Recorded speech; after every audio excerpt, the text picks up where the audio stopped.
ಎಲ್ಲರಿಗೂ ನಮಸ್ಕಾರ. ನಾನು ನಿಮ್ಮ ಪ್ರೀತಿಯ ನವೀನ್ ಕುಮಾರ್. ಶ್ರೀ ಉರಿ ಮಸಣಿ ಕಮ್ಮದೇವಿ ಎಲ್ರಿಗೂ ಒಳ್ಳೇದು ಮಾಡಲಿ ಅಂತ ಹೇಳ್ತಾ, ಇವತ್ತಿನ ವಿಚಾರ ಬಂದು ದೇವರಿಗೆ ಶಕ್ತಿಯನ್ನು ತುಂಬೋದು ಹೇಗೆ. ತುಂಬ ಜನ ಅದ್ರ ಬಗ್ಗೆ ಮಾತಾಡ್ತಾರೆ, ಆದರೆ ಹೇಳೋದಿಲ್ಲ, ತೋರಿಸೋದಿಲ್ಲ. ಆದರೆ ನಾನಿವತ್ತು ನಿಮಗೆ ಆ ವಿಡಿಯೋದನ್ನು ತೋರಿಸ್ತಾ ಇದ್ದೀನಿ. ಇಲ್ಲಿ ನೀವು ನೋಡ್ತಿರ್ಬೇಕು, ಇಲ್ಲಿ 2 ಯಂತ್ರಗಳನ್ನು, ಮೊದಲನೇದಾಗಿ ಗಂಡು ದೇವರಿಗೆ ಅಥವಾ ಹೆಣ್ಣು ದೇವರಿಗೆ, ಯಾವ ದೇವರು ನಾವು ಆರಾಧನೆಯನ್ನು ಮಾಡ್ತೀವೋ ಆ ದೇವರಿಗೆ ಹೆಸರಲ್ಲಿ ಒಂದು ಯಂತ್ರವನ್ನು ಬರಿಬೇಕಾಗುತ್ತೆ. ಈ ರೀತಿಯಾಗಿ ಬರೆದಿರ್ತಕ್ಕಂಥ ಯಂತ್ರಗಳು ಇವು. ಸೊ ಇದಾದ ಮೇಲೆ ನೀವಿಲ್ಲಿ ನೋಡ್ಬೋದು, ಇದನ್ನು ರಕ್ತಭೂತಾಳೆ ಅಂತ ಕರೀತಾರೆ.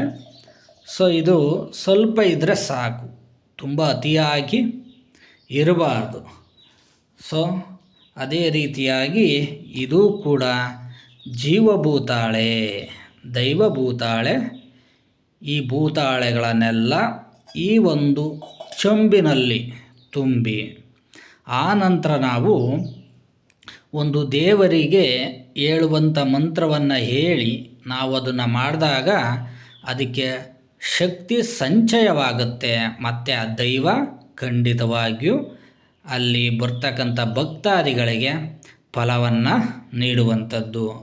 ಸೊ ಇವತ್ತು ನಾನು ಒಂದು ದೇವಸ್ಥಾನಕ್ಕೆ ತುಂಬ್ತಾ ಇದ್ದೀನಿ. ಇಲ್ಲಿ ಮಿಕ್ಸ್ ಮಾಡ್ಕೊಂಡಿರ್ತಕ್ಕಂಥದ್ದಿದೆ. ಸೊ ಇದು ಯಾರಿಗೂ ಕಾಣೋದಿಲ್ಲ ಅಂತ ಅಂದ್ಕೊಳ್ತೀನಿ.